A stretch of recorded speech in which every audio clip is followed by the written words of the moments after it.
Amanhã, 8 de julho, é o Dia Mundial da Alergia. Só de imaginar, eu já começo a ter vontade de espirrar. Não vou mentir, né? Sempre muito alérgico. Nesse sentido, o Ivo até também ficou alérgico nesse momento, hein, Ivo? Nesse sentido, há uma boa e má notícia que reforça a importância dessa data. Olha, a ruim é que o número de pessoas alérgicas vem crescendo rapidamente. A boa é que aos poucos estamos aprendendo a lidar melhor com a coceira, vermelhidão, nariz escorrendo, isso entre outros sintomas típicos dessa verdadeira encrenca. Para lidar bem com as alergias, no entanto, é importante se manter atualizado e aí sobre o assunto. Nós vamos conversar a partir de agora pela internet com a médica alergista, a imunologista Gisele Casado. Doutora Gisele, vamos à vinheta? É o Pausa no Café chegando por aqui. Agora sim eu converso com a doutora Gisele. Muito bom dia, prazer recebê-la, bem-vinda ao BG. Bom dia a todos que nos assistem. Doutora Gisele, eu acho que, sobretudo, é preciso falar sobre prevenção, né? Porque a alergia é algo, assim, é muito relativo, né? Depende de pessoa para pessoa. O que me torna alérgico não é o que torna outra pessoa alérgica e vice-versa. Então, e a alergia é sempre muito dinâmica, né? Você passa o ano inteiro, ou a vida inteira sem ter alergia e em um determinado momento essa alergia aparece. Por isso que é sempre muito difícil de tratar e de combater, né? Exatamente. A alergia ela tem diferença de pessoa para pessoa, cada um manifesta a alergia de uma forma diferente e na mesma pessoa ela vai mudando conforme o amadurecimento. Então, às vezes um paciente tem algumas alergias na infância e acabam desenvolvendo outras alergias depois de adulto.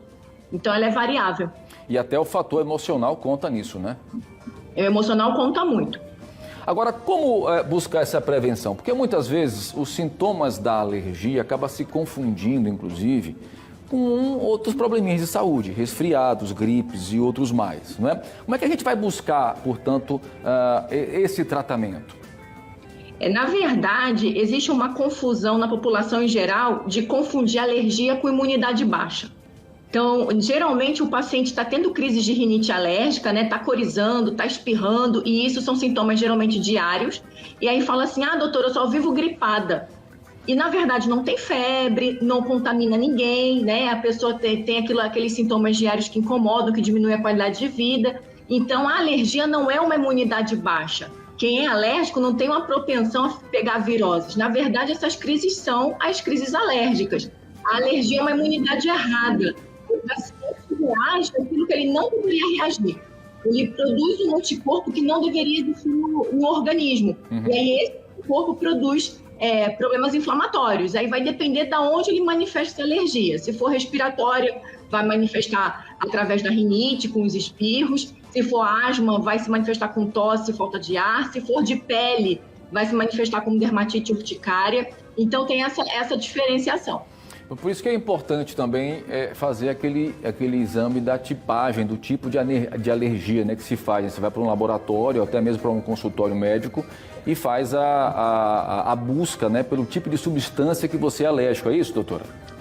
O diagnóstico de alergia, ele consiste em a gente fazer uma boa história clínica, saber quais são os sintomas que o paciente tem, o que deflagra, né, na história daquele paciente as alergias, e aí sim a gente vai para os exames complementares, que são o teste cutâneo de alergia, para a gente realmente identificar o fator alérgico, e alguns exames de sangue também, e também podem fazer alguns exames de complicações.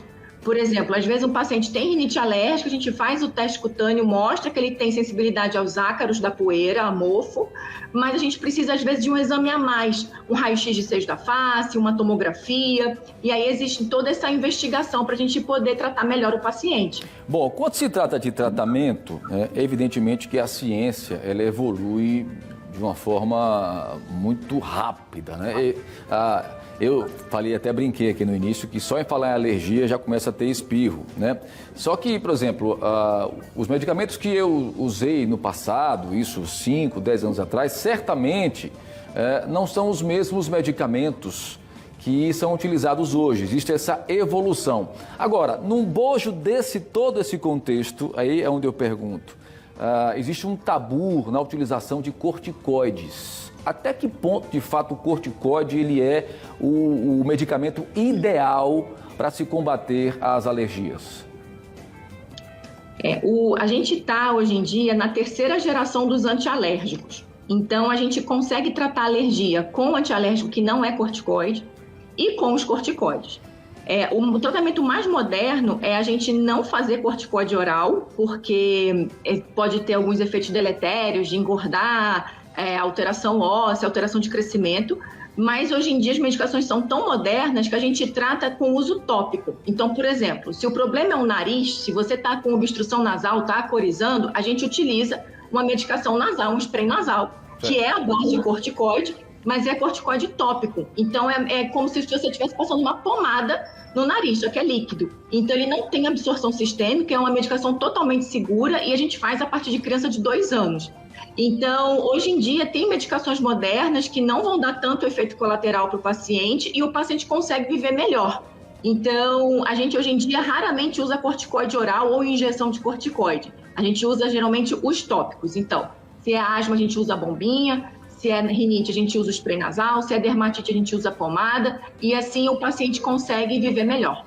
Pois é. Bom, para finalizar, acho que seria importante a gente indicar ao nosso telespectador de que forma ele pode observar se aquilo é de fato uma crise alérgica ou não, né? Para saber diferenciar e até, de certa maneira, facilitar o próprio tratamento, né? Isso é muito importante. As alergias geralmente são reações imediatas. Então, se você está desconfiado, por exemplo, de que alguma comida, algum alimento está lhe dando alergia, aquela reação alérgica tem que ser imediata após a ingesta do alimento. Então, vou dar um exemplo aqui. Quem come camarão e tem alergia ao camarão, ele vai desenvolver esses sintomas no máximo em 30 minutos depois que comer. Se o paciente come algum alimento e não sente nada na hora, e depois de uma semana vai ter uma diarreia ou uma dor abdominal, isso não se configura como alergia. Aí vai ter que ser investigado uma intolerância alimentar, uma má digestão, uma gastrite crônica, mas não é alergia. A alergia é imediata, é entrar em contato com aquilo que lhe dá alergia e em 30 minutos você vai deflagrar uma reação. Ou vai ficar com placas vermelhas no corpo, ou vai vomitar, ou vai ficar todo inchado, se coçando, nesse sentido. Perfeito. Doutor, olha, quero lhe agradecer imensamente a sua disponibilidade por nos receber aqui nesta manhã de quarta-feira. Realmente, né, as alergias estão aí, né? Todo mundo de uma forma ou de outra, direto ou indiretamente, acaba sofrendo com algum tipo de reação alérgica e é preciso buscar o tratamento e exatamente, né, essa orientação de quem entende. Muito obrigado, viu? Eu que agradeço, um bom dia a todos.